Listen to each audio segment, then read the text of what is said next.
I want to talk about is this idea of the direction in which instruction actually happens. So in more traditional classrooms, unfortunately, the classroom that most students have experienced, usually what you get is direct instruction. And you're still going to get a lot of that in my class.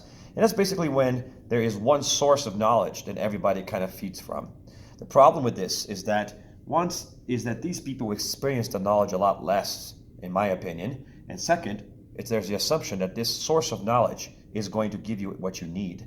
And unfortunately, that's not always the case. Now, of course, you can still have a discussion and have people asking questions within this format and have the kind of classic lecture style classroom to be a little more Socratic, where there's more involvement and stuff like that, and shift things more in this direction. But it's still going to be centered on the teacher if the teacher is the source of the information. Ideally, you want to have a classroom, and that's what I try to create, that is student-centered, and at the same time, not centered on any one person. So what I mean by that is that all the students are contributing to each other in a web of knowledge, and where everybody is figuring out the information together. In this scenario, the teacher is driving the class all together. On this scenario, the students drive the class just as much.